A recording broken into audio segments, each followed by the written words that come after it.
and we can see the growth of our subcontractor business accelerating during the same time, we would have made very different decisions. Same thing with heavy civil. You could break it down by like the construction type, hospitals, educational facilities, high-rise condominiums, roadways. And when you look at the business in all these different vectors, what you see is something very black and white, which is we are doing well across these lens and these vectors, and we are not doing well. And then the question is why?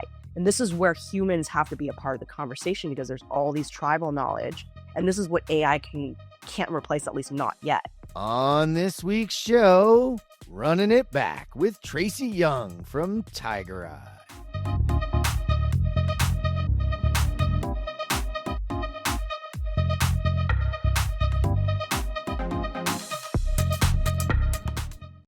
All right. Nathan Wood, Tracy, it's good to have you guys. Oh, man, I'm excited for this one. I am too. If you guys are tuning in and listening in, Tracy Young is not new to the show or to the industry. We're not worthy. So, Tracy, it's great to sit down with you today. Where are you coming at us from? San Francisco. San Francisco. Beautiful weather, or are we a little cloudy there right now? Beautiful weather and air full of pollen. It's that wonderful bloom, isn't it? Which has been going on all across everywhere I've been traveling. So I'm a little bit on that red eye this morning, too, from just the pollen in the air. So we're all going to be battling a little bit of that this morning, but we're going to get through it. We're going to have a great show. We're back on the social medias. Check us out at youtube.com/at the ConTech Crew. Follow the ConTech Crew on LinkedIn for all the shorts. Follow us on YouTube for the shorts. And we'll see you out there on the internets. Are you trying to reach the innovators and decision makers in construction technology? Then look no further than sponsoring the ConTech Crew. That's right, we're taking new advertisers. Email us at advertising@thecontechcrew.com to learn more. All right. So we're back. Tracy Young. For those that don't know you, give a little introduction and we'll talk about your history through the industry. Sure. I was first generation American. I went and studied construction engineering management.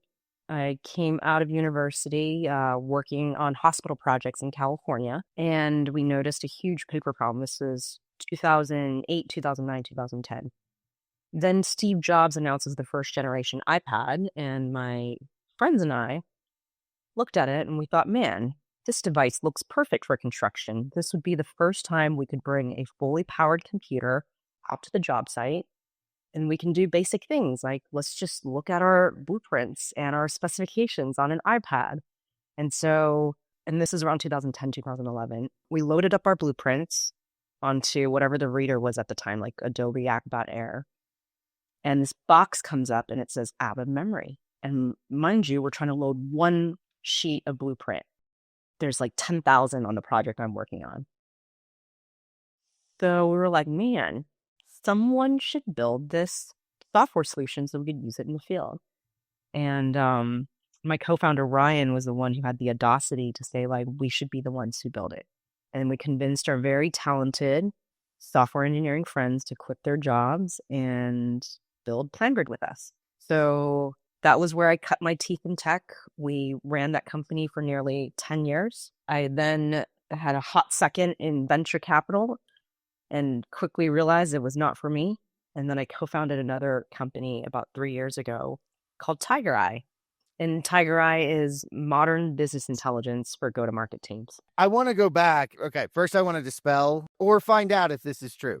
There is a story out there about PlanGrid, and it's original, about really part of it being about the inability to carry the amount of plans and slip sheet in physically into the plans was one of the problems around the other problems that you just mentioned, that was one of the problems that existed. Yeah, there were two initial problems we wanted to solve. One was I am a petite Asian female. I'm 100 pounds. The joke is I'm 100 pounds of solid muscle, but even the blueprints were too heavy for me to carry. And so my superintendent at the time, I was doing most of the QA/QC work on the job site, which is you walk down every room and you look at the blueprints and the specs, and then you make sure we built the right thing. and then you like write it down on paper. And my superintendent had given me this like Rubbermaid cart, like a shopping cart. Like I didn't stick out like a sore thumb already. And so the shopping cart was so that I could wheel these blueprints around and like take notes and have like my tape measure and just have everything with me. Then, and this would have been like, I don't know, 2008, 2009, they had given me this tablet PC. So these were the ruggedized computers that were sold to the military, but then they decided they were going to sell to construction, and it was like 7 or 8 pounds. Mm-hmm. And so it was really hard for me, whatever. It's not that heavy, and it was supposed to survive the harshness of the construction environment. And they bought the strap. I remember at the time the strap was like this specially customized thing that snapped into the ruggedized laptop, and you put it over your neck. It's totally non-ergonomic, and it's like completely insane to me that that was the setup. And this is Yeah. also why when the iPad came out, it was so obvious to us that it was such a better device than the stupid tablet PC I was using. And by the way, the only software solution I was running on the tablet PC was Microsoft Excel, because it was a little bit faster to document the issues on a spreadsheet versus handwriting them on my notepad and then transcribing it back at the office. Except for the fact that it didn't weigh 8 pounds and didn't have to be strapped to your neck and have it like leaning. I remember because I was an IT guy back in those days, and I thought these things are great until I saw the first person trying to do it. And I was like, they're great if you're in the military and you have to have this and it's like talking to some satellite. Paper's probably better right now, and then you can come back and sit in front of a computer because, like you said, there's so many problems with that. But that's what, if you guys go back, Tracy was number 17 on the show, and it was still called the Trio at the time. That's kind of how our show and Tracy's and the PlanGrid journey started. And I will never forget that problem statement. We saw so many startups that don't have your story, and we could connect it back to they never started with a problem. They started with the technology. It's awesome that you saw the iPhone and tried it. You saw the iPad and thought it. But ultimately, it came back to we got two real problems here, right? Like we cannot physically do this efficiently. And there's a true, like, it's impeding productivity. So I wanted to go back to that because that's been a guiding light for this show, for me, over the time of like, I ask everybody, what's the problem you're solving? And if you can't clearly identify it, you might want to go back to the drawing board and really think about what you're building. I wonder if during your venture time, if that played a role in, why it might not be right for you in the next step is there's so many people that just want to use tech. And it's like, no, tech for tech's sake's not a good idea. I'll tell you some funny stories from my time at Y Combinator. So I was a visiting partner, which meant that I invested in companies and I also coached startups and founders.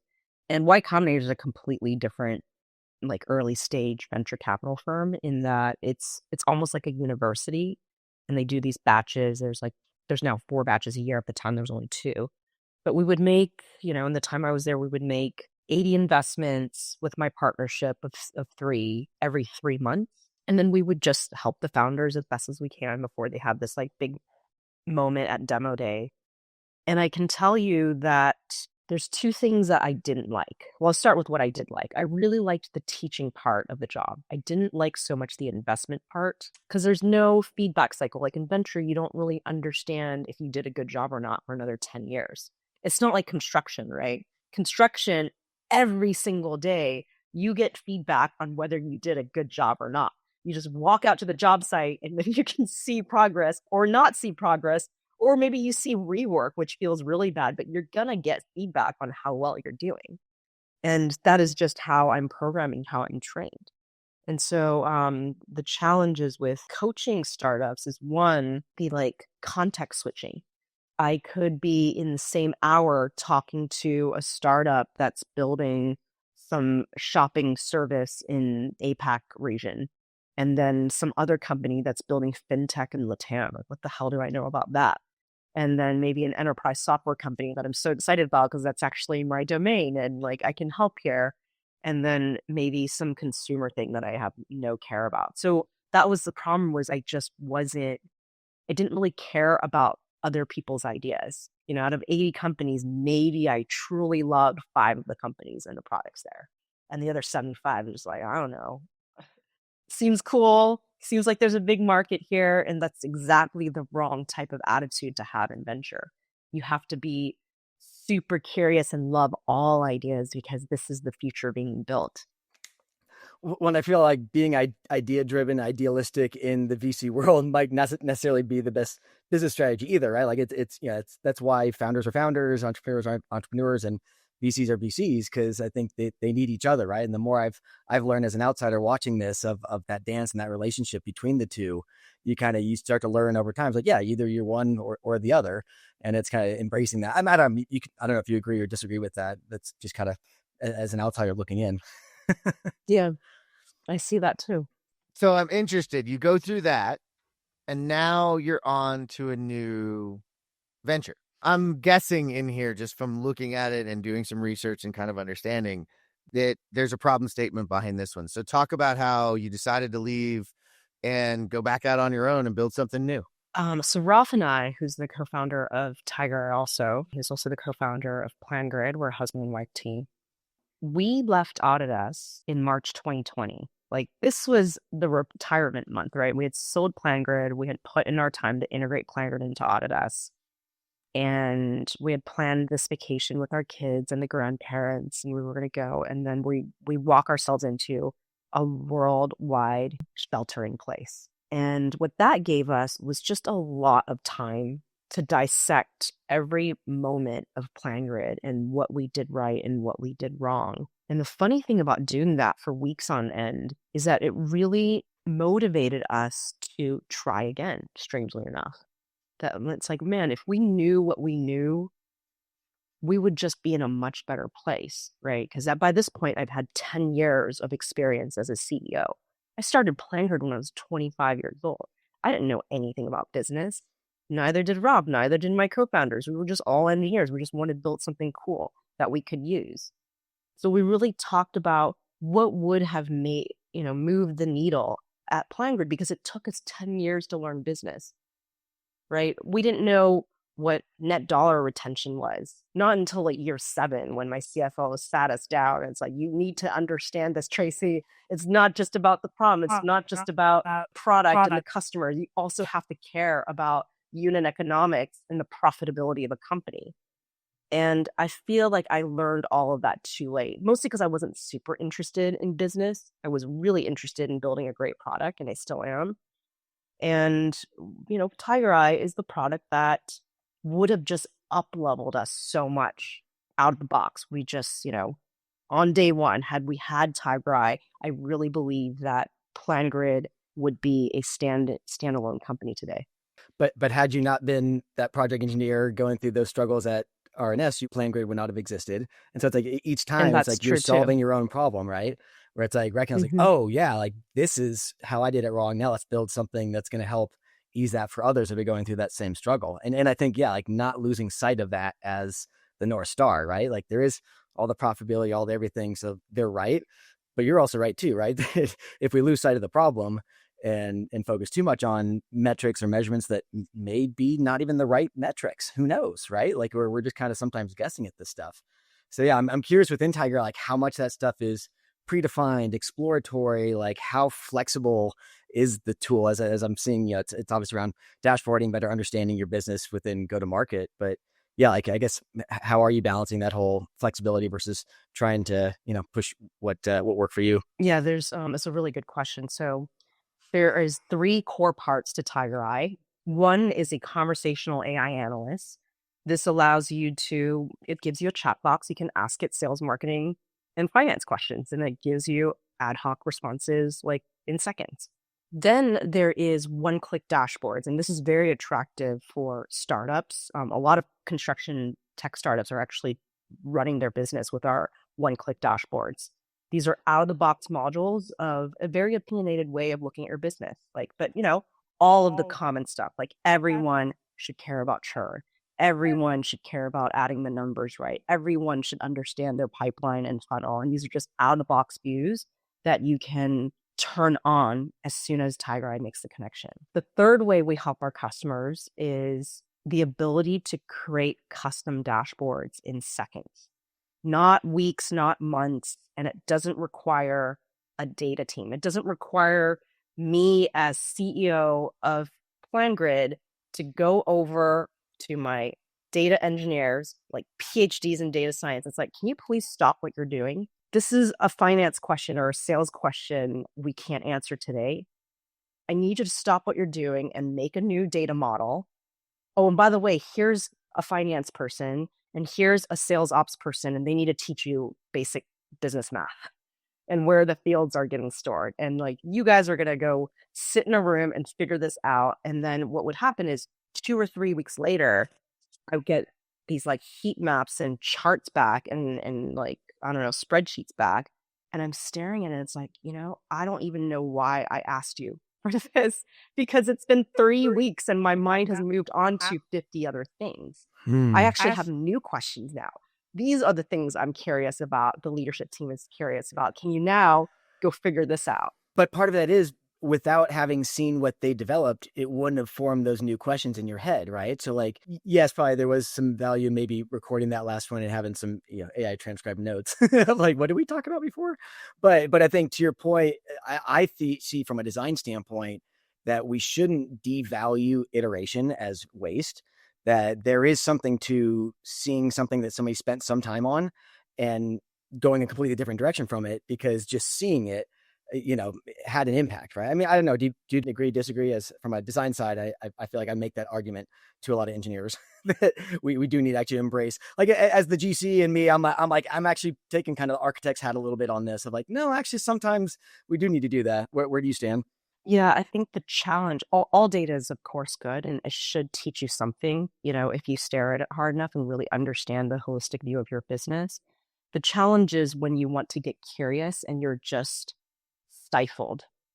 Like you're smothered by your curiosity because you can't get the answers right away. So there's usually, at least for how my brain works, there's like a sequence of questions, right? Like this question inspires the next questions and it drives the next question. And I think for most businesses that we work with and all the companies that we have met, everyone has numbers. Some people actually have too much and they don't know what to do with it. And then some people have numbers that they just don't trust and they don't think is accurate. We of course can help with that. But what we see most commonly over and over again is that people have numbers, then they stare at it, then they have a second question, and then maybe they can click around and then be able to answer their second question. But by the time they get to their fourth, fifth, and 10th question, they can't get answers without a month's worth of work from people and humans. That is what we solve super well.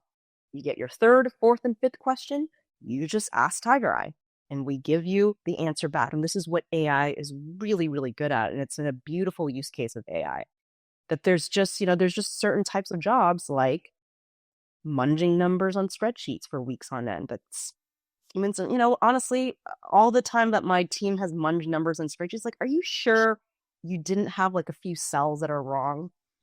And this is what AI is excellent at. Yeah, it really removes that doubt in a lot of it, as long as it's pulling from good numbers in good places. It's interesting, though, because you can go get them, but like you said, it's at the speed of a startup. You need those answers now. You need those course corrects and value from that information really quickly to keep your business going. Again, it goes back to your, if you had this at PlanGrid, tell some of the people at from that experience, because you got a lot of founders that listen into this one. What are some of the things that are keeping them up at night that you're like, listen, this is why I built this? Because I know it kept Ralph and I up at night. And I love that moment in time. Like it was a horrible time to have to shelter in place and to have what happened, but never let a good crisis go to waste. You guys mulled over your history and did sort of like what we suck at in construction is a true postmortem, and went, we're not in it anymore. We may or may not build again in the future. Let's talk about what we did. So what were some of those key points, and maybe what are some of the key things that are keeping other founders up at night that they can really lean into your solution because you built you into it? Yeah, I think all companies should really care about top of funnel and where their future business is coming from. They should care about their existing customer base and their existing revenue, and how they're not only going to service their customers better, but as a just as a company that should care about their unit economics and their profitability, they need to also care about how much more value can they provide their customers so that they can sell more to them in the future and make more money, right? If I'm making $1 from this customer this year and I'm providing $1 of value, how do I provide them $1.30 of value that they're willing to part with and pay us for, right? These are things that matter.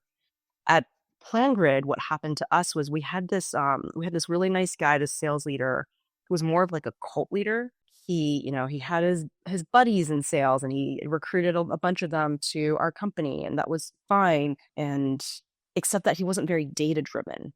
And so it was, we were just pushing and manhandling every deal without really fully understanding why we were winning and losing in the market. Had we had a product like TigerEye, it would have been so easy for us to slice our business in every which way possible. So one, from a geographic standpoint, we would have seen that, hey, we are growing really fast in Chicago, but we are like completely flat or declining in growth in Boston. Why is that happening? That's the key question. What are we doing right in Chicago, and what are we doing wrong in Boston? And what we would have found was that Procore was just kicking our ass in Boston, right? Just as an example, we would have sliced our business with TigerEye to see that, hey, our GC business has been doing really well the first 6 years, like incredible, enviable growth.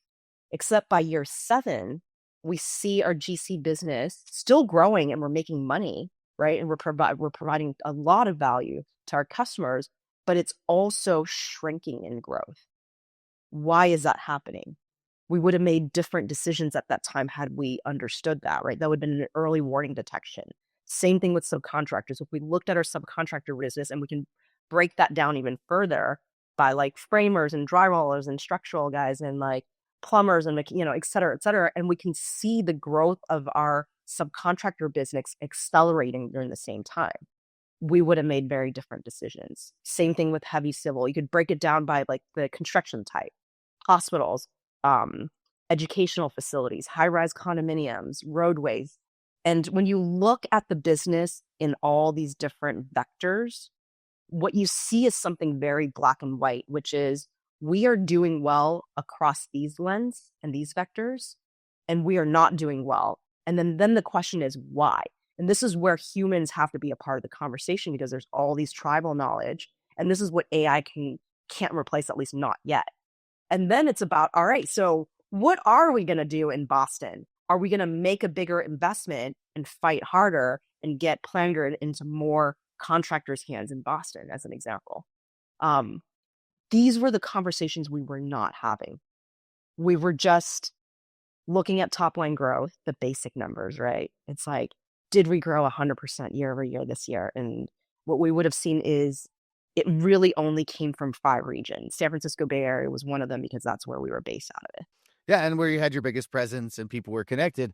But what's really awesome about that description of the problem for software companies is it pertains exactly to construction contractors, because they do the same thing with their data. The industry that beats up on us does the same thing with it, right? The McKinsey reports are all the data in the world put together, and so everybody's horrible. Well, break that data out further and you're going to see new things. You're going to see trends. Overall, are we trending in one direction? Maybe, but maybe that's because it's all the home builders out there that are trending in that direction.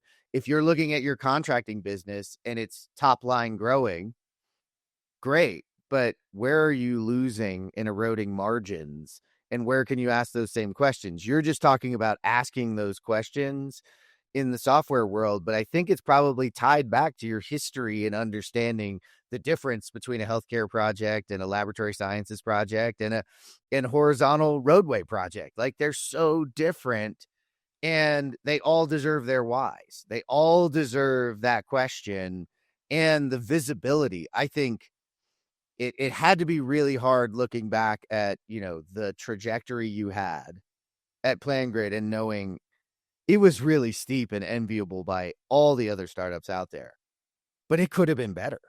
And that's like kind of think what you're saying is, wow, we thought we knew what great is, but we were probably just good. And maybe in some respects, lucky.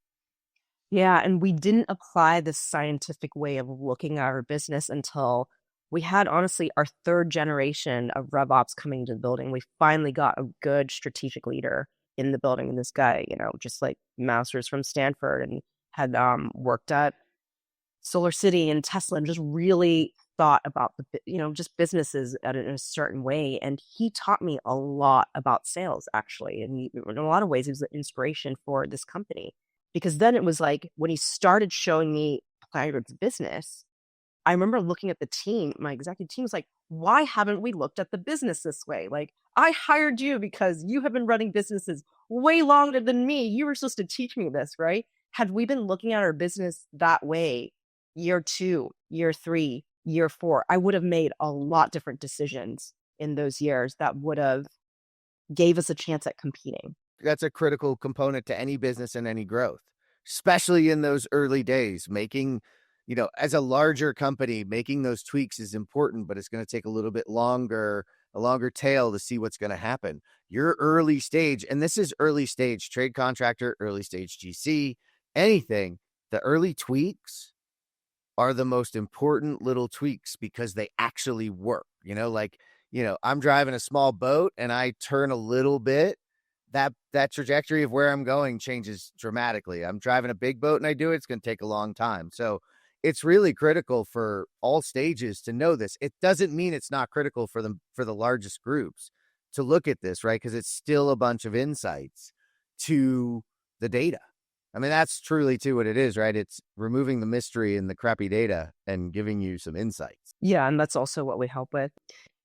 As leaders of a company and as someone who's responsible for tens of millions of dollars of budget every year, we really can only make a few bets, every single year and get the whole team aligned behind this. So it's like, I'm going to say ideally, it's just one big bet and you get product and marketing and sales to get on the same page. And then we're all pushing in the same direction to make this bet as a company. And then at most, we can only make 3 bets. So if I look back at, let's say, 2014, 2015, I would have made such different product decisions. We were so in love with selling to the people who shower at night, the field workers. They were why we existed as a company. We were going to make sure that they had the right, information so they had a chance at building it right the first time so that they can just go home and make it to the baseball game on time, or even better, make it to like dinner on time with their families, right? So we were really, really serious about, okay, we are here because we are serving people who take showers at night. But the industry had shifted and the people making software decisions are people who shower in the morning, right? People in the office. And the data would have shown us that we were just, we were not getting deployed at the headquarters level, which Procore at the time was doing a really good job on. And part of it was their pricing structure. It was like one price and then it's like unlimited seats. So for the person who showers in the morning, like that's really nice because they're going to sleep better at night, knowing that their Procore is only going to send them one bill. And, instead of a PlanGrid who was going from the field first, and we had this beautiful land and expanse business. So we'd get the first person in the hard hat to buy us. Then next week, there's like 5 more people. Then 5 months later, there's 50 people buying us. And then, a year later, and for the person in the office, that's exactly what they didn't want to happen, right? We would have changed our product so that it was more attractive for the people in the office. And we would have changed our pricing as well to make it more attractive to buy for the person in the office. And I think a little bit of what you're describing there is obviously frictionless is your whole, like, well, why we all exist, and certainly what's behind everything. But there's this idea of the frictionless data capture, everything that the field was doing and serving that field, versus the data consumption, that frictionless data consumption that you're now kind of flipping to. But even, I think you brought in another one there of like the frictionless business model. Like, how do you make it easy to buy it is another, like, I actually, I mean, we'll push back a little bit, because yes, kudos to Procore. They came at it from a project management, data first, and they knew that if they didn't work with field and make it easy for them, they wouldn't get where they got. But I still think you guys went further faster because you were really truly field first, and you just went at it from, a bottom up as opposed to a top down strategy. So I think, but all that said, flipping to what you're doing now, it's like so much of, I feel like, what you're doing with the AI and the dashboarding, it's, and tell me if I'm wrong, it's based on sort of an assumption that the data that you are referencing is clean and is reliable. And if so, like, that's a big if, or like, how are you tackling the, how do we make sure we have good, I mean, let's just even take those industry segment breakdowns you just described. Like, I don't know of an industry standard out there or publication for like how those should be. You talk to economists, like, they have very little data to go off of as far as those segments. Like, I'd love to see a standard come out for that. But that's actually how you tackling that? That's a core of our business. So cool. One, everyone has bad data hygiene, right? From small startups, it's bad in a different way. And then large enterprises, it's just, they're 50-year-old companies. It's just, they've seen like 10 different generations of different data teams come in and go, and it's just sitting on a bunch of tech debt. And so we help with this problem because we're not just BI. That's just one part of it. We are the entire data modeling layer. We are the data warehouse, the data lake, and we do all the transformations and data modeling for them. And one of the first reports we give our customers is a data hygiene report. Again, AI is really good at parsing through millions of fields. And the first things the customers ask us for is like, hey, I think I have a lot of fake pipeline in my business. And guess what? AI is really good at finding them. It's so obvious. It's like, well, these customers not only have the same name, these deals have the same name, it's got the same dollar amount and the same address, right? Something as stupid as that. And we can flag all of those instances. And it's like, yo, someone needs to go look at this because we think they're duplicates or triplets. And it doesn't take that many people to mess up the environment in that way. The other way we find it is certainly old, what we call zombie deals, just deals that have been moved so many times and they're not actually real deals. They're just stuck in the system because no one wants to get rid of it. And then the other common way is just missing fields. It's like, here's the 5,000 areas where we think there should be more information and you just don't have it. So again, a human needs to go check it out and go fill it in because your environment is just going to get a lot more clean once you do this. Yeah. And then for each one of those, there's a root cause as to why that happened, which could be one of a multitude of different things. And so, yeah, there's both the recognizing what it is, which is really about as far as you can go.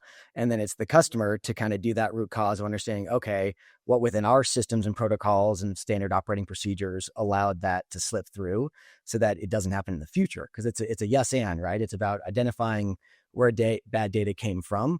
But if we don't also do that root cause analysis and then, fix where those leaky pipes are, I feel like that's where a lot of industry misses and just is hoping software will fix that part. And it's like, well, no, they've got a role in this too, of really understanding how their systems fit. Or is that something where you're kind of adapting to how they work to kind of seal those leaky pipes, so to speak? Yeah, I think with AI, because we're able to flag so many problems, it really does take leadership with the capital L to do something about it. Because even if we, for some of our customers, we are able to flag it, but we're now flagging it on a quarterly basis for them because they haven't actually changed the root cause and have a process change so that they're just doing better in the first place. And it's fine, we're happy to flag it for them every 3 months. It still requires someone to go back and clean it up. But what they really need is true leadership and a process change on, hey, this is what's messing up our system. This is what we're going to do moving forward so this doesn't happen again. Well said. It's a critical component to getting to the core of it. Well, I want to take you back. This is quite interesting when you talked about the shower at night and shower in the morning, because I was an IT director at the time you guys came out, and I had the hardest conundrum I've ever had as an IT director dealing with PlanGrid, because we got it as a trade on a job. And I remember the dozer and digger and, these names for these amounts I was going to pay. God, what was it? It was Hammer was our free plan. It was Nailgun was our mid-level, dozer, and then we had a crane plan. Yeah, dozer and a crane. And I was looking at the usage, and I was looking at what this GC was telling us, and I'm like, we're going to be a dozer. This is going to cost me an arm and a leg for this product. Why am I going to do this? And I'm the IT guy, and I'm in the office, and I'm not seeing the shower at night perspective on it. And I'm trying to shoot it down. But then I also had this love for my field people we had a really good relationship because I played softball with them. Oh, cool. And it's get out and know your people, know them on a different level. They will tell you things that they will never tell you when you're just in this corporate, I'm your IT person and you're a field person, or you're a user. That is so cool. You guys were on a softball team together. Oh yeah. And I was horrible. They put me at second base because I was the least liability. At that point I was younger, so I could run a little faster. And so they were like, hit it on the ground and run it out. It was funny. It was also, most of my team spoke Spanish, right? And I was not a native Spanish speaker. So we learned how to communicate there too.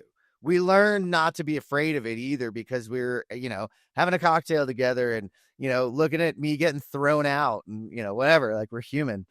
And one of them went like, look, I know you want to say no to this, but let me show you what this does. Like, let me show you it from my perspective. And I saw it and I was like, okay, this is the hardest thing I've ever had to go through, because I see the value. Like, the value here is so palatable and so real. But the cost structures, it's killing me. And I remember at that point in time, I was talking to James and talking to all of them. I'm like, have you seen this thing? And they're like, have we seen it? We love it. And so that speaks to me on, because not everybody makes that connection and really then values the two things on, hey, I have a perspective and you have a perspective. And by the way, like, if I had known it back then, there was so many things that I could have used to drive other parts of the business with it and to more people. I was still a rookie in really understanding what construction and construction management and managing projects really meant, and where the money lost was. Like, to me, it was just like, oh, you're just trying to build something in the field. Like, okay, I can do all these other things to get that to you maybe. And it's like, oh no, you said it. You're preventing rework. You're catching rework. You're going back to the bid. You're taking this back to the estimate. You're taking it back to the project manager to do RFIs and to do potential change orders with it and get ahead. So, man, it was cool to hear you talk about it, because it hit a nerve for me in my history in this business, and is something most of us don't want to talk about. There is a need for licensing and for licensing models that work for everybody. And everybody has a different perspective. And I'm wondering, and I think you've probably built a lot of that ability into this next iteration of what you're working on. I'm so happy to hear that was, and of course I know people loved PlanGrid. I heard enough times in my lifetime too, but it's so fun to hear it from your perspective. And I really give a lot of credit to my better half, Ralph, who was the creator of PlanGrid and the creator of TigerEye. I have not ever met a product and engineering leader and CTO who has lost sleep over how a product works. And this is someone, you really see it. It's like, it is really easy to use, but it's powerful. It does a lot of things, but it is super, super simple to use. Every button is exactly where it should be, and it does exactly what you need it to be, not more, not less. And this is 100% Ralph, because of his obsession with building software, good, beautiful software. There's not enough of that. I will tell you right now that when I see it, I know it. And it's like IT. And I think it's why I have such a love for it, is if you do it really, really, really well, nobody notices. The better you are, the less anybody ever knows you're there. I had my former IT director that I took over for at Gallegos talked to the CEO, and the CEO said, we don't hear a lot about them. We don't hear a lot about the systems, like, was this a good move? And Marvin looked him in the face and said, you have no idea how hard that was to do. So just keep letting them do it. And it's the same in UI UX and in what the product does for the business. If you're not talking about the product, you're talking about the business. The product was designed really well. And it's cool. You can see that over Ralph's history in the DNA of that product. And I expect in TigerEye, I haven't had a chance to dive in myself because I don't run a business anymore, but I imagine if it has that same DNA, it's there. It's just you can use it. We have a lot of customers that is very familiar with PlanGrid, or we're former PlanGrid users, and they're usually in construction, of course, construction tech. Yeah. And we've been told that it just smells like PlanGrid. I mean, it's a completely different product, of course. Sure. But you open it and it's like, whoa, this feels like PlanGrid. Yep. It's like, well, of course, what'd you expect? It's by the team that built PlanGrid. There's this whole talk about bias in software, bias in everything. There's bias in everything. Bias is not always bad. Yeah. Right. The fact that the bias is to feel a lot like a product that felt really good, that's a pretty good bias. I want that bias built in to continue on. Well, and at the end of the day, it's about prioritizing, because we can't have our cake and eat it too more often than not, especially back in 2009, 2010, right? Like I was telling Tracy before we started recording that back when I was the Bluebeam fanboy, and really, if you look at Bluebeam's origin as an early competitor to PlanGrid, their origin as a JPL, Jet Propulsion Laboratories spinoff for engineers of like, how do we maintain the digital integrity of CAD drawings as they enter the PDF world, is a very different purpose and why as to everything you just explained, Tracy, right? But yet all of a sudden now they're competing against each other because they're starting to overlap. And I think there's so much to, whether it's Procore, whether it's PlanGrid, whether it's Bluebeam or others, understanding where they came from is so much, has so much to do with, to me, like how I judge a company. And I think why I can only assume that this next venture is going to be extremely successful, because you do focus on making it easy. Like whatever it is, whoever you're embodying, it's like, we want to make that person's life easier. And whenever you do that, you're going to make money.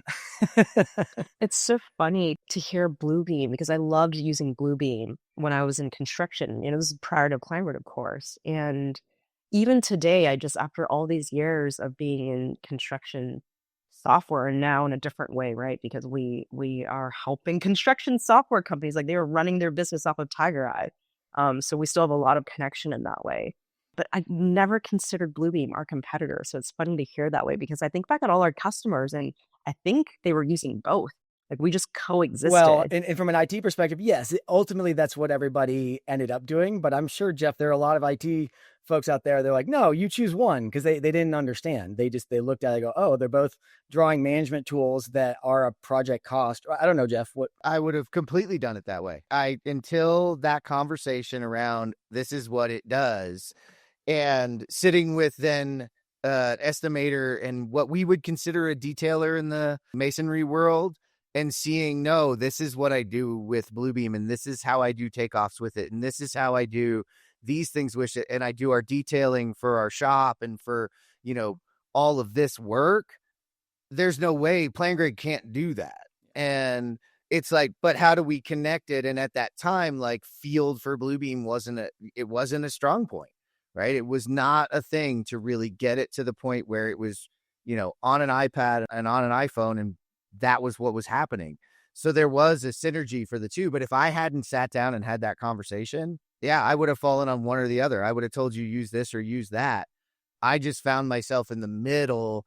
And then I can say this now because you're not there anymore and not a part of it. But I just figured out ways to not have to buy the dozer and to buy the less one. Yeah, of course. Just limit our exposure. I was like, okay, here's what we're going to do. Here's how we're going to limit our exposure to this and keep our licensing model down here. And this will work. And people are like, oh, okay, great. Best of both worlds. So, but I've felt this from the beginning.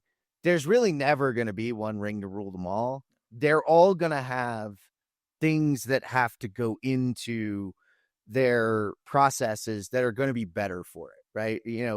PlanGrid never got to the point. I mean, now it's part of Autodesk, and so I'm sure Autodesk has other things around it. But at the time, PlanGrid was never going to get to project management as a whole and running project financials. I don't think it was getting pretty close before they got acquired. But splitting hairs. I know. Exactly. Maybe if you had kept running it and had TigerEye and kept growing and seeing what it needed, maybe you would have gotten there. But at the time, it never looked like those things were a part of the future. Mm-hmm.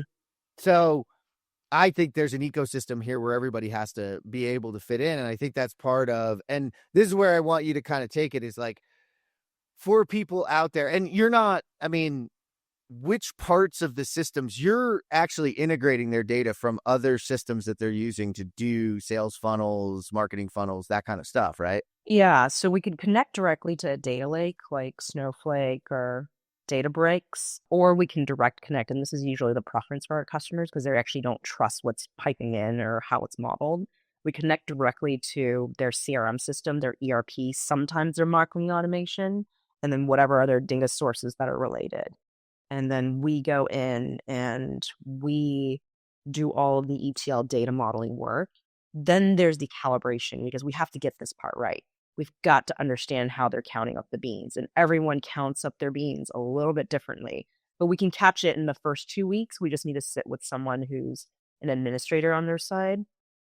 And then as part of calibration, we're really defining their really important business terms. Like it's unbelievable. I've learned so much about business running this company.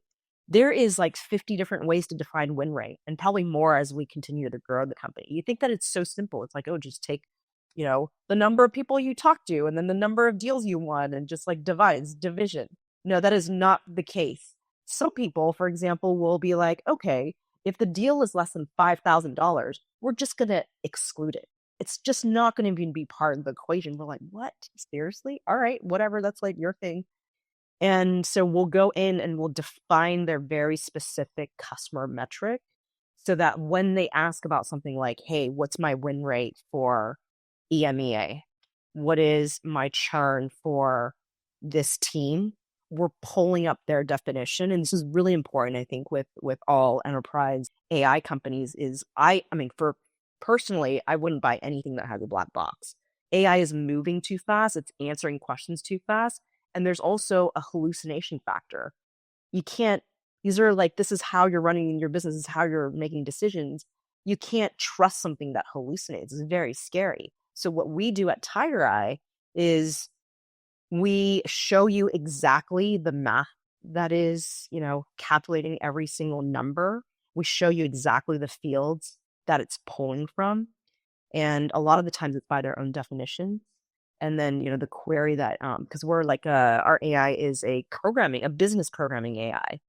We really trained it on business terms. This is what ChatGPT can't get. And then specifically, we train it on each company's specific flavor of business and the nuances of that business in that industry.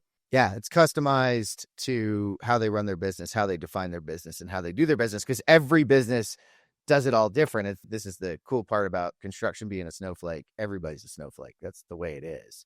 And if you start early enough in your journey as a startup and can get that feedback early and codify how you're going to do it, you're really going to allow yourself to grow as a business with insights and good standard operating procedures, because that's, in the end, you're giving them insights, but you're going up to the front and saying, the big L leaders, you've got to clean this, and you got to clean this by fixing the way it's done, and it's going to be done right. Yeah, and the beauty of what we are doing is we're, when we do connect to their systems, we're snapshotting every 15 minutes, which for most systems, it's just overkill.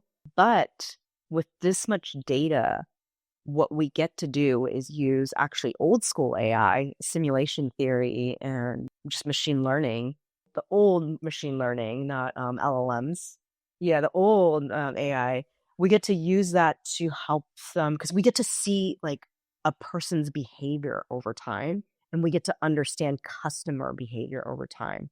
And because a lot of the AI questions are prediction questions, they're saying like, hey, based on what I've done, what are you predicting I'm going to do in the future? Like, there's no way the horizontal AI models are going to be able to predict anything. Prediction is really, really hard. But at TigerEye, because we have so much data, we have full understanding of every person, every segment territory, and every customer that they have. We can start predicting to a high degree of accuracy. So I guess I have a question back to kind of the standards, and you mentioned about hit rate. There's all these different ways of calculating that. And so within this world of go to market or define that segment, I know certainly in the accounting world, you've got GAAP, what generally applied accounting practices is like. It's a formal organization that defines answers to those sorts of, well, there's all these different kinds of ways of doing it. And I keep asking the question of, the more we complain about standards, do we need to look to the business, the financial, the accounting world that have probably already done similar things before and figure out what is our version of that, essentially model what they've set up, but to solve some of these until there is a standard. And then, ideally you guys are there first submitting what that standard should be, but that we need some sort of standards body to do that. Like, are we there yet? Do we need that? Where do you stand? So we for sure don't help with like GAAP accounting. There's other no, not that you would help, but that it's more. I was using that as an example of like what might be needed in the world that you're talking about. It's like within the world of go to market, within the world of CRM metrics and strategy. You mentioned hit rate as something that is there's 10 different ways to calculate hit rate. Win rate. So right. That's what sorry, thank you, win rate. Yeah. So that made me think about GAAP is something within the accounting world that helps resolve some of those. Well, there's 5 different ways to do it, but we're all going to follow GAAP. Like, do we need an equivalent of that? I've really learned this when I joined Autodesk, because at the time they had purchased PlanGrid and Building Connected, and then we were also integrating with old Vela systems or BIM 360 at the time, and then there's something else. Well, Assembled Systems. It was a smaller startup, and I was tasked with integration and integration of people, but also integration of systems, and really getting to look under the hood of 4 Salesforce environments, including Autodesk's. It was like, wow, what a complete waste of time. Like, we're all selling to the same companies, but we had all spent millions of dollars setting up our own environments. And then we all had different ways. And you can, mind you, we had to report. We had to report as a business unit, right? And we're reporting off of different systems. This was probably an inspiration for TigerEye as well. And it became really obvious. We had all spent energy and calories building up these crazy systems to do it and processes to do it and spreadsheets. And then now we're trying to merge them together, except that everyone was kind of calculating a little differently. So then we had to reconcile. And getting, I think, front and seat view of that and really being knee deep in the mud and sausage making, it was like there is a standard way of calculating these things like gross margin and net dollar retention and EBITDA, and every business needs to care about this. And wouldn't it be nice if it was just out of the freaking box? Let us connect in to your ERP, and then you just turn on TigerEye, and then you're off to the races. Because your calories should be spent on how to do a better job for your customers and how to do a better job for your team. Because that's the only way you're going to be able to retain really talented people, is they want to work for companies that care about them. Like, how can you as an employer do better for your employees? What more can you do to help them so they can help you grow your business? Except so much of our calories are spent on, you guys know this firsthand, right? Like the whole data stack and cleaning up data. And no one wants to take on a data cleaning project. Like, no executive sponsor is ever going to take that on because it's not sexy and no one wants to put their name. They'd rather hire more people and just go fix a problem that way. And which is exactly the wrong instincts, because now you're just moving up costs of the company. I hear it all the time at every level of organization, including the highest, of I can only do so many things, and you're telling me to go into my Salesforce and do this, or you're telling me to go into my project management, you're telling me to go in and clean up this and fix this. And it's like, well, I can fix this or I can work on this. Which one's more important?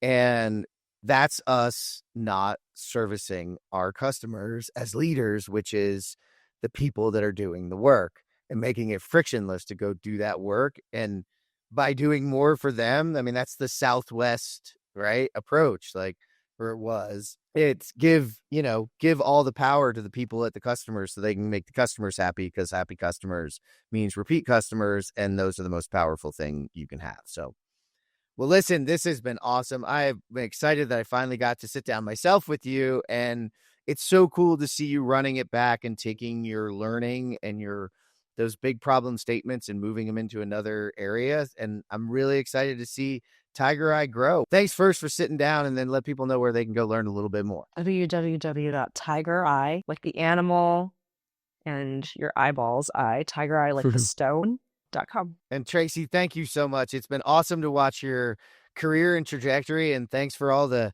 greatness you brought to the industry, and looking forward to bringing more. Yeah, thanks so much for having me. It's been fun chatting. Nathan Wood, thanks for sitting down with me, buddy. Hey, thank you, Jeff. Thank you, Tracy. This was fun.